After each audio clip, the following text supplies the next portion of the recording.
All right. Hello, everyone. Welcome back to the YouTube Live of TSA with C++. I hope you all are doing great. So, I hope my voice is clear and you all can hear me. And we are good to go with the proceeding session, right? So, if I can get some good hi or maybe just a confirmation about my voice, that will be really helpful. Can someone just quickly put in the chat if you all can hear me correctly?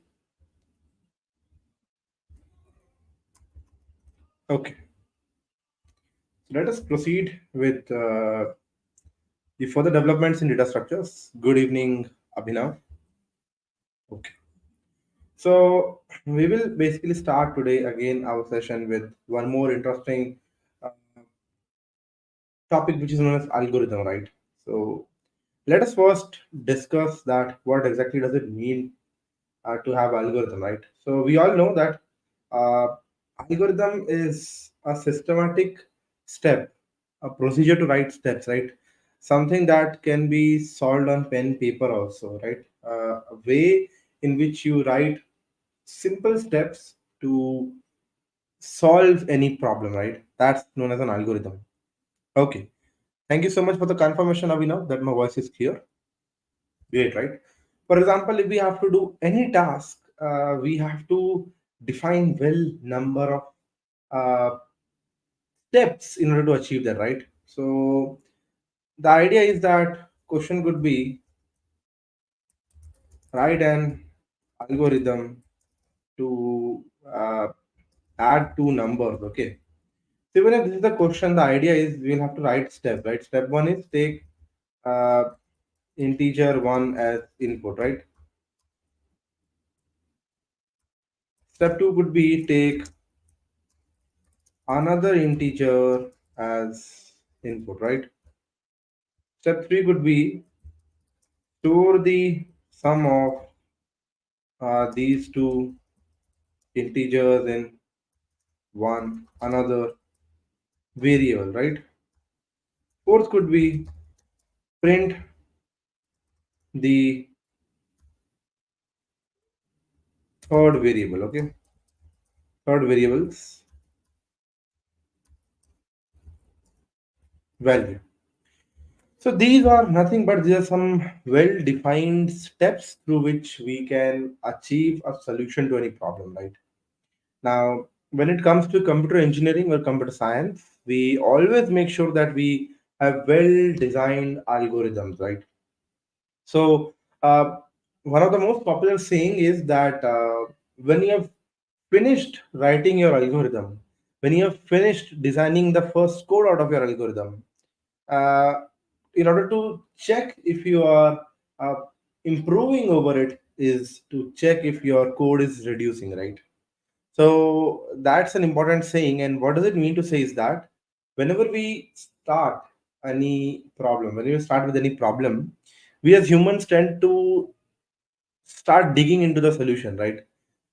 The best part is, as always applicable in all sort of different problems in life, is that rather than acting, we should first think about the solution, right? Do not immediately start taking action on the particular problem, but think twice that what exactly will be the conclusion of the immediate step that I'm taking, right? So the idea is whenever we have any problem statement to be solved, we should look into the steps which are possible, and there should be finite steps, of course, because you cannot take infinity to solve a problem, right? If I give you a problem today, which is the problem of today's world, if you take 5 10 years to solve it, it is useless, right? So algorithms have to be finite. Algorithms have to conclude, right? They should converge. There should not be any ambiguity in writing algorithms. What does this mean is that your algorithms should be so crystal clear that it looks like a law paper, right? Clean and clear. Like there is no there is no two different meanings to the statement that you have written, right? So that clarity should be there. Algorithm should be clear, precise, non-ambiguous, and limited. That is finite, right? And it should reach the solution at any given point. So then the idea is that if you're able to first solve the problem, You're able to design one algorithm. And once you're able to design one algorithm, it doesn't mean that that is the only solution to the problem, right? There could be 10 different ways to solve it. For example, if I have to go from, say, Mumbai to Delhi, uh, there could be 10 different ways to reach from Mumbai to Delhi, right? Just for an example. Even if you decide to go by road, even by road, there could be multiple ways to go by road, right? There could be different highways to be taken, different turns to be taken, and each will create a new uh, algorithm to reach Delhi, right? Because there are changing minute steps and decisions, right? So what happens is that every problem can have multiple solutions, and then we have to decide which solution is the most optimal, right? And further, then we keep on designing and optimizing the most optimal solution at a given point also, right? So that's the bigger picture. That's the idea of how algorithms are supposed to work. Now, how can we leverage, how can we as developers uh, benefit from understanding DSA, right? So the very first fact that I would like to tell you is, whenever you're talking about any algorithm, when you go for interview, students, the very first thing is that you might be asked to solve some problem, right? Now, as a fresher or as a industry beginner, you might be lucky to have problem statements which are quite repetitive, right?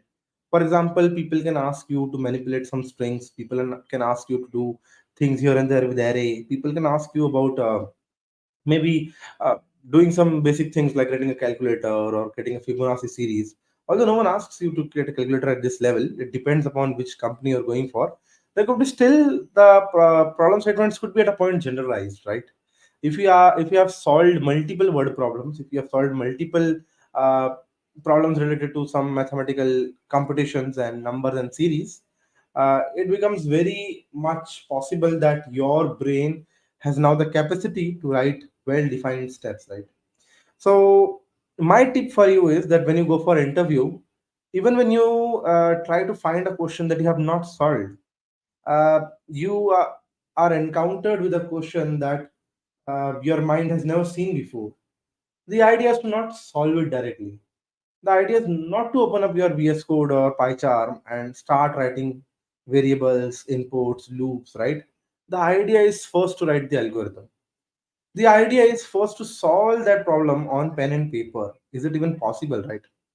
Once you're able to do that, then the idea is to convert those single statements into piece of code, right? And then compile it together and then run it, right?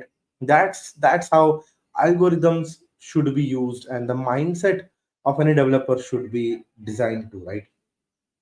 Now, based upon the different tasks, there could be multiple algorithms which could be again generalized, right?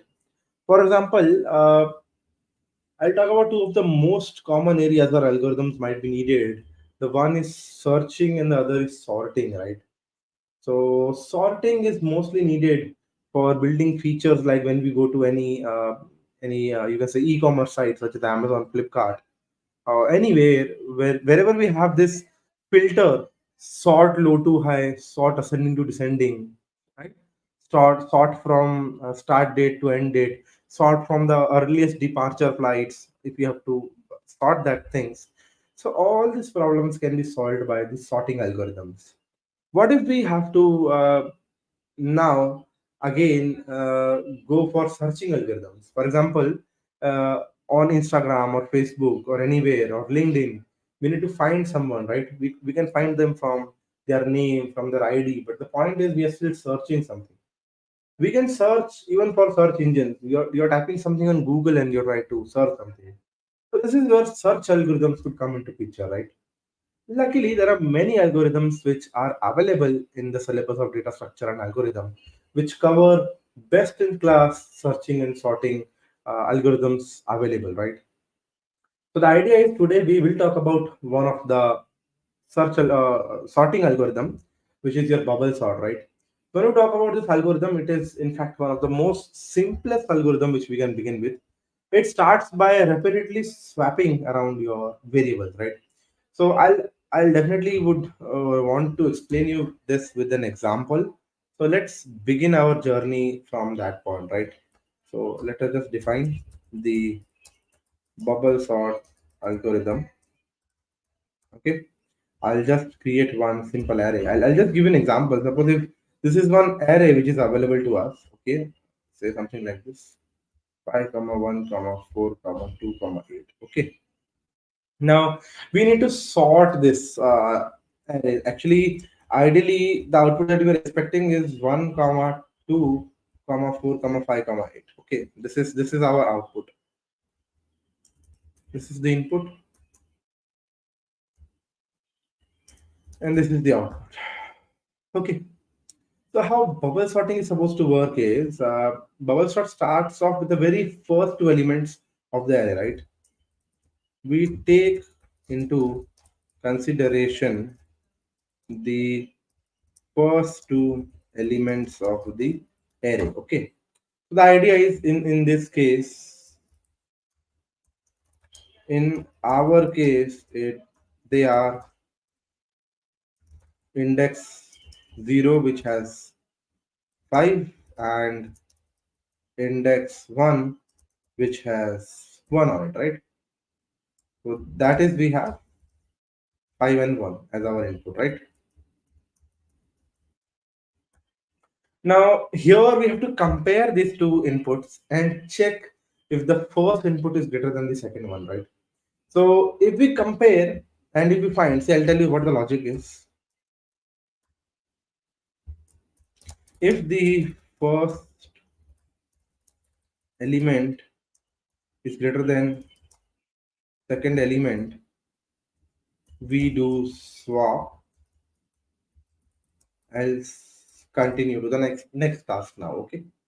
So in our case, in fact, it is true. So what will happen is you will see that 1 comma 1 will be swapped to the left and 5 will be taken to the right. It will become 5, 4, 2, 8. Okay, retaining the exact structure of the array, just swapping 5 with 1. Right. That is one point. Now again, this should be repeated until true. Okay. So every time we have to repeat it in a loop. This could be a recursion. I will talk about few of the recursion example. I'll also give you one idea about how recursion is supposed to work. Okay. We will solve it in a way and learn both the things together. But now for example, that suppose we have worked with the first and the second element, which was 1 and 5. And we have done our task. Our task was to check if the first element is greater than the second element. If it is so, we swap it. We have swapped it, okay? Now we move to the second and third element. Now we compare second and the third element, which is 5 and 4. If we believe that 5 and 4, 5 is greater than 4, then again we will swap it. And that's what we are going to do. If you just check here, we will take swap it, bring 4 to the right, so left, and 5 to the right, right?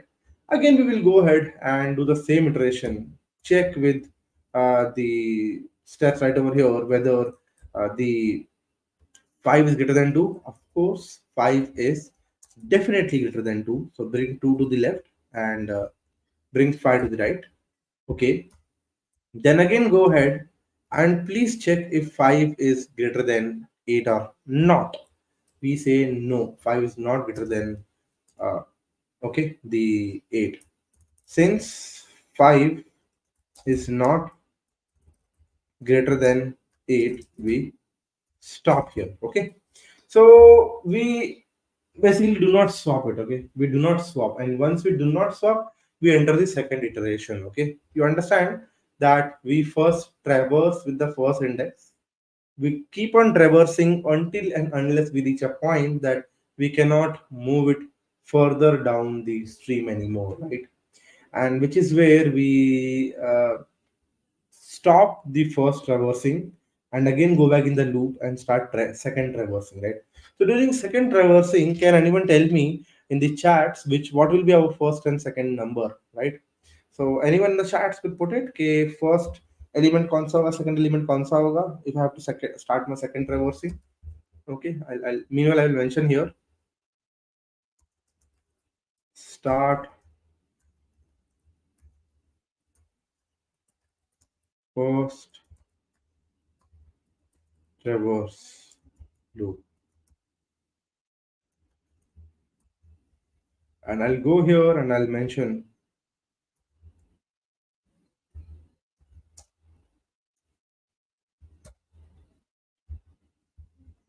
start second traverse loop. Now again, what blog is mentioning is that now we can start with 4 and 2, right? Uh, imagine, I just want to give you a condition. What if we had, in the very first case, 3 over here, right? Even in that case, just imagine I'll put a 3 over here. Even in that case, the first index would have been 3, okay? And maybe like, maybe this was not 3, this was 2, okay? Just to begin with. In this case, if you would have begun with first and second index, then there would have been problem, right? Hence, the idea is to always begin with the zeroth index. Okay, so rather than going with the 4 comma 2, we will go with 1 comma 4. Okay, that will be our first consideration right over here. The first 2 points. Always remember first 2 points, whatever they are. So we will again start the loop. Now we will consider this condition that okay, what should be the difference in them. We will compute by comparing is the first index or the first element greater than the second element. So in that case, basically we will note that no, it is not. Then the traversing will stop over there. We will start with the second point, which is 4 comma 2, which you are correct. Okay. Now with the 4 comma 2, what we will compare is 4 greater than 2. Of course it is. So we will bring 2 to the left and 4 to the right. And I'll just write down the remaining loop as it is, which is 5 comma 8. Okay. In this case, what we will notice that okay, we have 1 comma 2 over here. Now we will compare 4 and 5. Is 4 greater than 5? No. Okay, the traversing will stop over here. Then we will continue. Since we have passed down, we will start with the loop, and if there is no traversing happening, if no stopping has happened in one complete iteration, then we will stop there. इसके बाद एक और iteration होगी, उसमें अगर कोई भी stopping नहीं हुई, देखो 1 is greater than 2 नहीं, 2 is greater than 4 नहीं, okay, 4 is greater than 5 नहीं, 5 is greater than 8 नहीं, यानी कि एक ट्रैवर्स ऐसा निकल गया, कंप्लीट होल पास ऐसा निकल गया जहां पे nothing was solved. That is where we concluded कि हाँ, now we have sorted everything because we started from index 0 and we went till the last, और लास्ट तक जाने में हमें कोई भी स्वैपिंग नहीं करनी पड़ी. So this will be our output 1, 2, 4, 5, 8. Okay. Let us try to basically think about it, how we will be able to write this algorithm. बहुत simple algorithm है, not at all a big deal. We just need okay, certificate by the end of this session, which will end soon, like in 30 minutes, 40 minutes. After that, the certificates might take some time to unlock. I'm not sure, but in short, Vandana, you will get certificate right after this lecture, and they will be delivered to you through that same uh, drive link that we share, right? So you will find it over there. Now let us move ahead and think about how to implement a bubble sort algorithm in C++, right? I'll just include some standard libraries. Okay. Using namespace standard.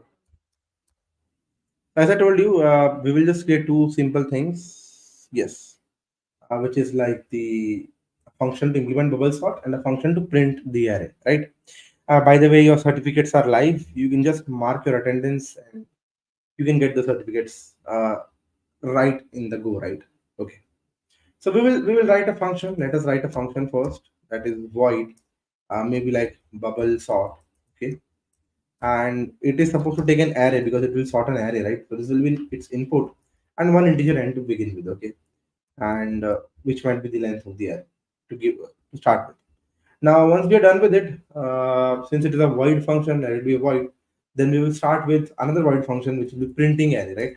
So print array will do nothing but maybe just print out the elements of the array. It will again take the array and it will take a variable by the name of size. Okay. Again, do nothing with it, and this should be at a high level. What is needed? Then our integer mean, and here we will create an array. Now you can create whatever array you want. I'll create a static array at this point. Again, 5 comma 1 comma 4 comma 2 comma 8. Okay, the same array that we took in the example. Integer n would be nothing but I explained you how you can find the size of an array, right? तो किसी भी चीज का अगर size ढूंढना हो, let us take for an example, how many of you can answer this? चलो एक छोटी सी क्विज कर लेते हैं. बहुत सिंपल लॉजिक क्विज है students, please be little active proactive यहाँ पर, ठीक है? There are 5 balls in a box, okay? Assume the weight of the box is negligible, or let us say that there are 5 balls in a box and it weighs 50 kg, okay? Assume box itself is of zero weight and all the balls are of same type. How much does one single ball weigh? Okay. Can someone answer this quickly? Let us check how can someone answer this.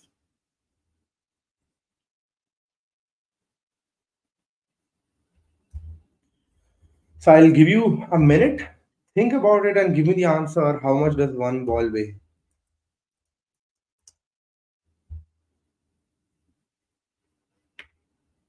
So Abhinav mentions 10 kg and that is completely correct. Now the logic is nothing but Abhinav what must have done the total weight divided by count, right? This is the logic that he might have applied to find the weight of single ball, right? Now I will tell you that I need to find the count. Okay, so how do I find count? So the solution to that is that you have to divide total weight divided by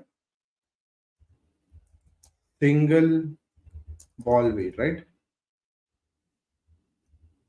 So how many of you agree with this idea that this is correct? Do you think this formula is correct? This is how you will find count. But if the box weighs 10 kg, sorry, 50 kg, and each ball weighs 10 kgs, if I divide 50 by 10, I'll get 5 balls as the count, right? So this is the same logic that we will apply to find the size of an array, right? So an array contains integers into it, right? So if I take size of this array, right? Size of what? This array. So this array contains how many? 1, 2, 3, 4, 5 different integers. So size will be 5 times of one single integer. If I divide it by the size of one single integer value, then I will get the count, right? So this is the logic that we are applying exactly in our code that we have mentioned on top, that we are dividing the total weight by weight of one single integer, okay? And this is how we will get the you can say the size to store one integer, or the count of this array. How many integers does it carry, right? What we'll do is we will call our function bubble sort. We will pass an array and the count to it, okay? What we will do is we will see out arrays sorted using bubble sort, okay? Slash n, and then we will go for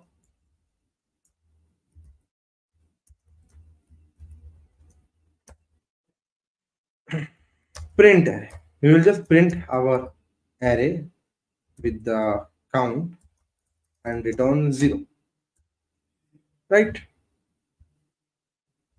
Sure. So Blocky mentions that. Can you just quickly explain us again how does n work? Okay.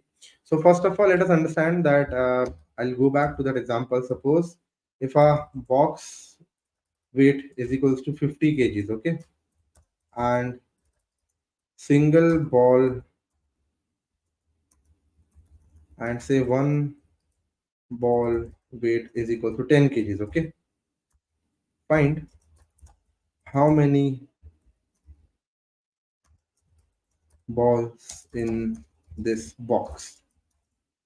So basically, how you will find that is that if this box weighs 50 kg divided by the weight of one single ball, so you will get the count as 5. So the idea is that I'm giving you a box and I'm telling you the total weight of the box, and I'm giving you weight of one single element, right? All the elements are same in it. So even if I divide the total weight by one single element, I'll get how many of such elements are present there, right? So simple logic है, अगर एक ball 10 kilo की wait करती है और मैं अगर 3 ball रख दूं तो 30 kg हो जाएगा, 4 बॉल रख दूं तो 40 kg हो जाएगा। एंड अगर मैं आपको ये ना बताऊं बॉल कितनी है, बस ये बता दूं 50 kg है, तो भी आप divide by one single ball के वेट से कर सकते हो, you will get the count. Similarly in arrays in computer program, if you store one integer, this integer could be from the lowest limit to the top limit, है ना? ये 100 भी हो सकता है, 1000 भी हो सकता है, 5 भी हो सकता है। It is a integer, one single integer उसको माना जाएगा। So even the amount of storage needed to store unit integer 5 and a like tens integer 25 will be same। मतलब if it is an integer, it takes same amount of bytes in the RAM, okay? Same amount of bytes to be stored. Okay, so the idea is that if I have to find the size of the element, what I will have to do is I will have to first find the size of this array. Now, how is the size of array computed? Size of array depends upon number of element it has in it, right? So if it has 100 integers, size is 100 times size of each integer. If it is 10 integers, it is 10 times size of each integer. That is the total size. So the first thing, size of bracket ARR array will give you the total size of the array. If I divide it by the size of one single array, because array at square bracket 0 will give us one integer. We could take anything over here, right? We'd have also mentioned like array at 1, array at 2, array at 3. Whatever, anything would have worked, right? Because all integers inside this array weigh same. They have the same size. So total divided by the size of one single integer will give you count. Okay, that's the idea. I hope that explains you how are we able to get the count, right? Let us proceed with it then. So we have drafted our framework, okay, or our frame of the code. Let us now start writing the logic how to sort things, okay? So we are passing the array to, of course, this bubble sort. We will take two variables just to iterate.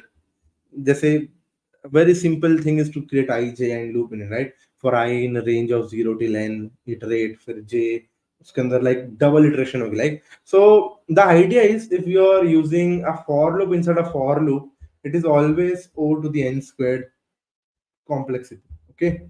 For loop in a for loop. Ideally, as a fresher, I'll just guide you that if at all you're writing a program which has for loop and the for loop and the for loop and the for loop, you are O raised to 4. Or three for loop, if they are looped in nest, it is O raised to 3. Two for loops nested is O raised to n square. These are the time complexities that we are talking about, and these are very time complex codes, right? So ideally, you should make your design your codes little less complex. But again, bubble sort is a very simple algorithm. It doesn't take a lot of load and a lot of code to be written. It is easy to understand. It is easy to implement. Quick hai, but it is suitable again for only small to medium sized arrays. If you are talking about large sized arrays, then again either you have to swap your algorithms, use a different algorithm, या तो फिर think about more optimization techniques, break down your array into smaller parts, parallel processing कर लो, parallelly sort arrays and then club arrays फिर sort, फिर club array फिर sort, like you can try to think about it, right? How should be this solution for this particular thing? Then you can like try to take parallel processing करना चाह रहे हो, so again there are different ways to look into it, right? So again, this is one way to look at it, or maybe just pass uh, few iterations at a point. Okay, there are different ways to look into it then. Okay, so now let us take two simple integers, and the idea is that for I equals to 0, while I is less than n minus 1, because we want to stop one iteration previously. I'll show you why. I'll in fact explain you right over here. देखो मान लो इस array के अंदर 10 integers हैं. So when I'm starting from index 1, तो मैं एक index आगे भी जो देख रहा हूँ ना, मैं एक इंडेक्स आगे भी देख रहा हूँ. So for 1 I am also looking at what is at 2. When I am at index 2, I am looking what is at index 3. When I am at 3, I am looking what is at 4, right? So when I'm at 9, which is second last index, nth minus 1 index है वो second last, तो 9 से मैं 10th भी देख रहा हूँ क्या है. मैं जस्ट इमेजिन अगर मैं 10th इंडेक्स पे चला गया और 10th इंडेक्स पे जाके मैं 11th इंडेक्स देखने की बात कर रहा हूँ, 11th इंडेक्स एग्जिस्ट ही नहीं करता है, my code will throw me an error that index out of range, right? इतना इतने arrays में integers थे ही नहीं, elements ही नहीं थे इतने जितने आप सर्च करने की ट्राई कर रहे हो. Hence we do not go from I equals to 0 till the length, we go n minus 1 ताकि second last पे हम last वाला by default compare कर ही रहे हैं second last iteration पे. Okay, so that is the idea over here, and then we do I plus plus. So this is our for loop that we are initiating. Okay, so this is the idea to start the loop, right? Now inside the for loop we will again mention one more j loop for j equals to 0, because क्या है देखो, I'll tell you how it is working. We have a array. Okay, array में से हमने first index उठा लिया. Now this first index has to be again compared with all the other indexes, so double for loop चलेगी. The first for loop will select one array, one element, and second for loop keeping this element compare all other options. This is the another for loop which is working inside. So for j equals to 0, while j is less than n minus I minus 1, again the same logic, इसको भी एक पहले तक की loop में रखना है j plus plus. Okay, so that is again one way to look at it. We will start one more j loop के अंदर.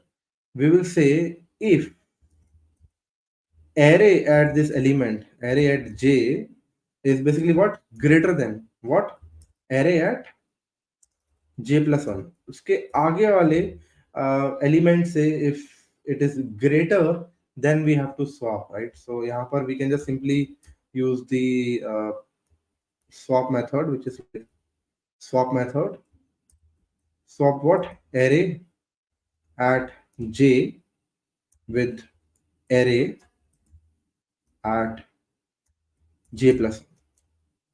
Okay, and once it is swapped, fair enough, we close it, and once it is done हम for loop बंद कर देंगे. Once it is done हम double for loop भी बंद कर देंगे, right? So that's the main idea of how you can basically just implement the bubble sort algorithm. Okay, so I'll give you an example. जैसे मान लो यहाँ पर हम लेके आए हैं like 3 2 5 6.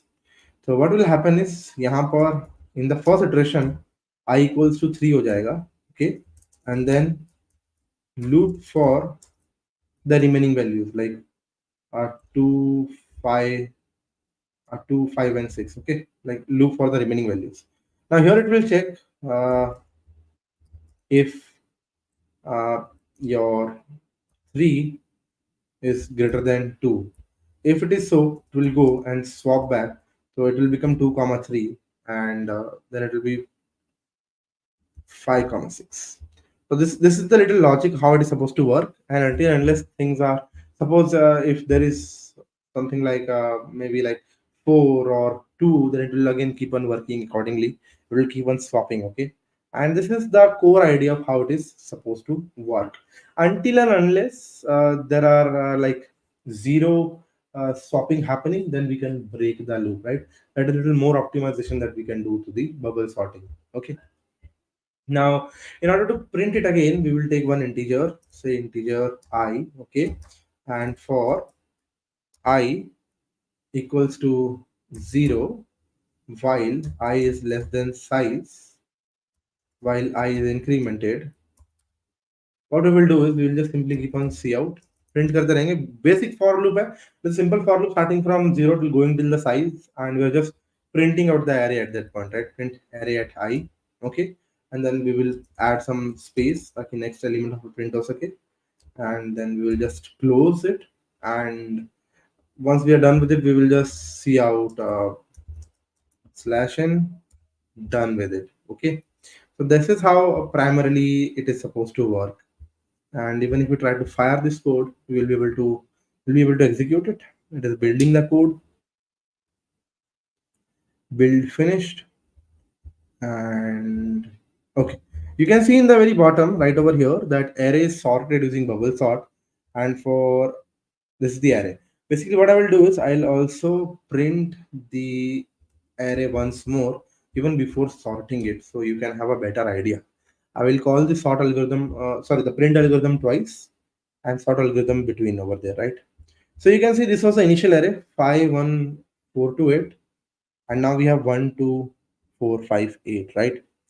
So this is really interesting and a very small piece of code that quickly explains you how you can write the bubble sort algorithms.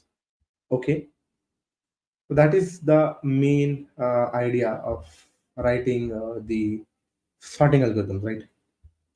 अब हम बात करते हैं रिकर्शन के ऊपर. What is recursion supposed to be? So recursion is when you keep on calling the same function within the function again and again and again, right? So where is this useful? So recursion technique is useful where you have to do like recursive tasks, जैसे incremental tasks, जैसे कुछ numbers को add करना है 1 से लेकर 10 तक सारे numbers का sum कर दो, like 1 plus 2 फिर plus 3 plus 4 plus 5.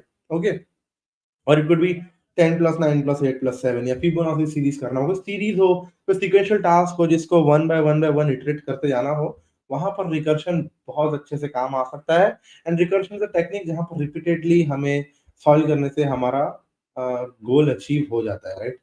So suppose like we will write a task, create a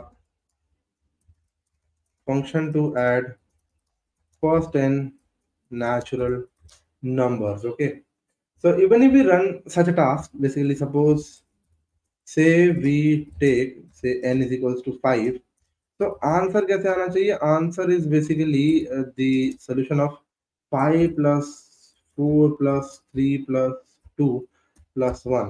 ठीक है ना, प्लस जीरो करना कर लो, क्या फर्क पड़ता है? Like this should be the solution. Okay, so which should be ideally 15. 5 plus 4 plus 1 10, 3 plus 2 15. ठीक है, so this is the primary goal of say doing a recursion.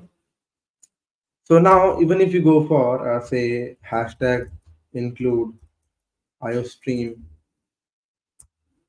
and then using namespace standard, we will create integer of n sum. Okay, like first n sums करेंगे, इसमें एक integer n input लेते हैं and we will design with it. Okay, तो अगर तो हमारा input ही zero है, अगर तो आपने n ही जीरो भेज दिया है, in that case we are just returning zeros. इसकी सीरीज चलाने की जरूरत ही नहीं है. But अगर if you have sent us something non-zero, then what we will do is integer result.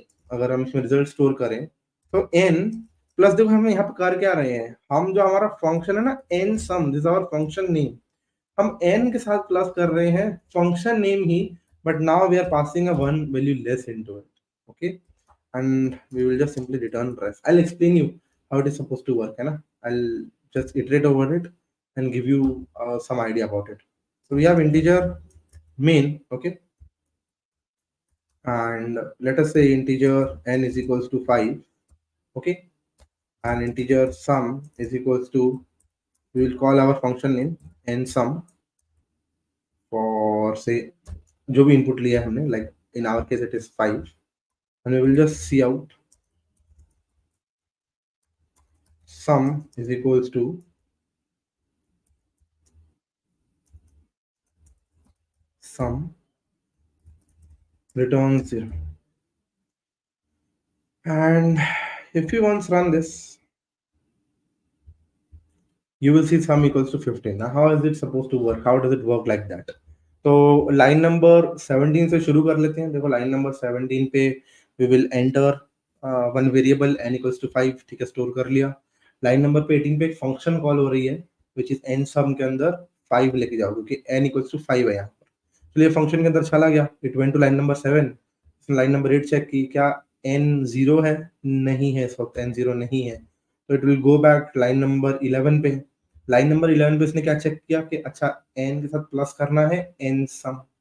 तो n माइनस वन का जो सम है वो बेसिकली फिर एक फंक्शन कॉल हो गई, तो फिर अपने फंक्शन के अंदर चला गया. But this time rather than taking 5 वो 4 ले गया, तो क्या 4 0 है? नहीं। तो वापस यहाँ पर आ गया। अब यहाँ पर उसके लिए n क्या मतलब है? 4, और वो 4 के साथ क्या प्लस करने जा रहे हैं? तो फिर एक फंक्शन कॉल हो गई, और फंक्शन के अंदर एक और फंक्शन खुल गया विच इज लाइक, अब वो 3 लेके जाएगा अंदर। क्या 3 0 है? नहीं। तो अब यहाँ पर क्या लिख रहा है वो? 3 प्लस। अब वो इससे पहले प्लस कर पाए, एक और फंक्शन कॉल हो गई, एक और फंक्शन कॉल हो गई, तो वो अंदर 2 ले गया। इस 2 0 नहीं। तो यहाँ पर लिख रहा है 2 प्लस एक और फंक्शन कॉल विच इज 1। फिर यहाँ पर वापस आके लिख रहा है 1 प्लस, तो 1 प्लस एक और फंक्शन कॉल हो गई, और फंक्शन कॉल अब आपके हो गई कि n 0 है, तो वहां पर रिटर्न हो गया फंक्शन, वहां पर फंक्शन रिटर्न हो गया, तो कॉलिंग बंद हो गई। तो वो एकदम अंदर अंदर जो फंक्शन गया हुआ था वो 0 बाहर लेके आया। फिर 1 के साथ 0 प्लस हुआ, फिर उस फंक्शन के बाहर आया, तो जो जो 2 वेट कर रहा था मेमोरी में, स्टैक मेमोरी बोलते हैं इसको, स्टैक मेमोरी में जो 2 वेट कर रहा था वो इसके साथ प्लस हुआ। फिर वापस स्टैक मेमोरी में बाहर आया, जो 3 वेट कर रहा था वो इसके साथ प्लस हुआ। फिर वो 4 जो वेट कर रहा था प्लस हुआ। फाइनली जो 5 वेट कर रहा था 4 की, उसका आंसर आया, 5 प्लस 4 हुआ वो, और रिजल्ट के अंदर स्टोर हो गया। तो this is how recursion works and recursion breaks. अगर हम रिकर्शन को कुछ ऐसा बना दें जहां पर रिकर्सिव कॉल्स बंद ही ना हो, इन्फिनिट लूप में फंस जाए, तो स्टैक मेमोरी ओवरफ्लो करके आपको वार्निंग आ जाती है, कोड ब्रेक हो जाता है। And this is a very common problem which we face with recursive problems, के like one of the most common problem जो आती है स्टैक मेमोरी की आती है, stack memory overflow. And this is how we write and design the recursive functions. Okay, so let us just once try to see how can we create a recursive bubble sort algorithm. Okay, so we will just quickly begin with that case. So we will go and clear out hashtag include bits, and using namespace standard we will create a function to implement bubble sort recursively. Okay, so we'll create void bubble sort, and we will take again an array as the input and integer n. Okay, now in this case what we will do is कि अगर तो हमारा size is equals to 1, in that case simply return. But अगर if that's not the case, so I'll also mention here this will break the recursion. Okay, if this is not the case, then what we will do is simply let's look into it. So for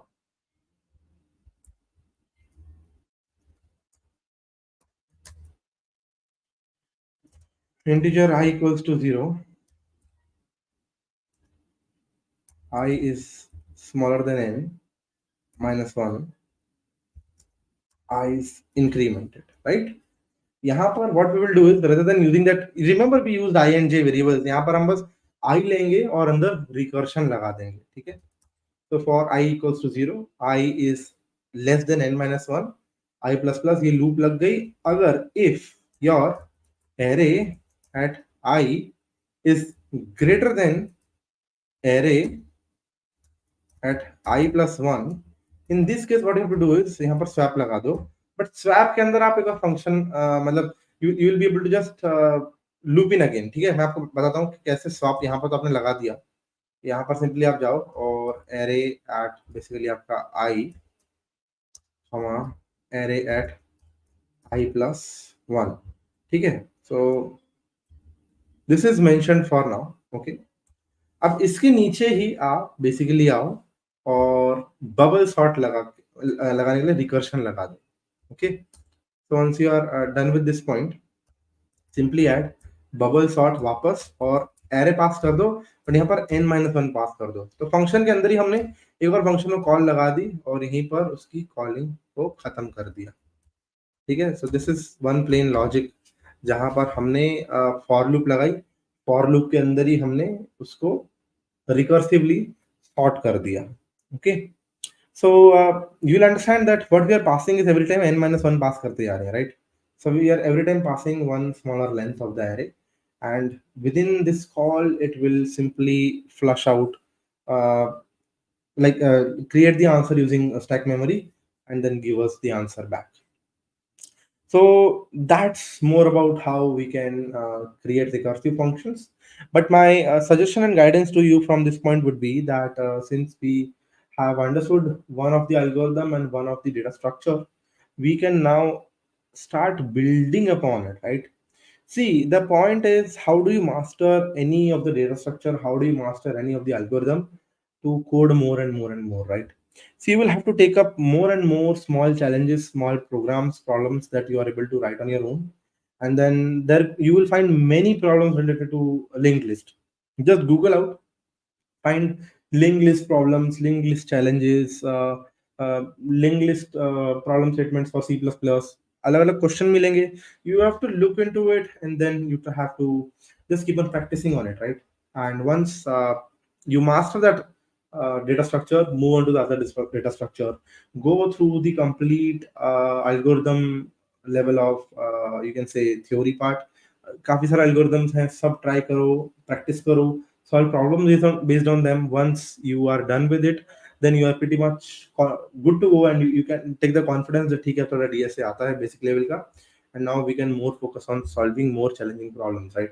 So the idea is that DSA is never meant to make you like the ultimate programmer. मतलब of course DSA आना ही बहुत अच्छी बात होती है, but the point is DSA is a starting point. DSA अगर अच्छे से आता है, डेटा स्ट्रक्चर एल्गोरिथम्स पे अच्छी कमांड है, तभी आप new algorithms, new data structure के बारे में सोच पाओगे, है ना? You will have that mindset, the algorithmic mindset आपका जो बनेगा कि how you can solve solutions, that will only come up if you practice more and more of DSA. Okay, so that's the most important thing that comes up into the journey of learning any programming environment, right? So if there are any questions or if there are any doubts that you want to ask me, if you want any career tip, if you want any guidance on maybe like uh, challenge that you're stuck for, or maybe you want to ask me any general question related to IT industry, you can go ahead, ask me. I'll definitely look into the chats and try to answer my best to it, right? So if there is anything, students, please go ahead. Let us see if anyone has any question that we can answer before we stop our final live session for today.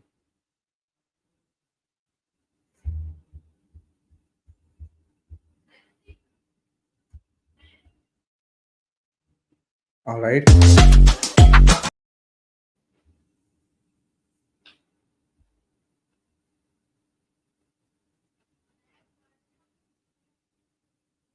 So, okay, let us end it because I don't see any question coming in. Okay, we have one question. Let us take it before we close the class. We have, sir, I am in tier 3 college. So what skill should I develop to get a good placement? So if you are talking about development perspective, more thought should be given on full stack development, right? Because the industry now is absorbing a little less of just back end or front end. They are looking, their expectations are pretty high. The expectations to get a job now, because IT industry is so saturated, that you should focus more on the full stack development, right? Sir, can we get your WhatsApp number so that you can ask out? Well, you can follow me on LinkedIn. I'll definitely available. You can just check in my name. I think I'll just put it in the chat. Okay, GAURAV dash LOTEY dash 37. This should be my Instagram or the LinkedIn ID. I'm not sure with the hyphens if it exists or not, but you can just search it out. You can connect me on LinkedIn. That's where I can help you with. All right. Thank you so much for joining in. Yes, we will stop the live session here. It was really interesting meeting you all. All the best for your future. Bye, students. Have a great evening.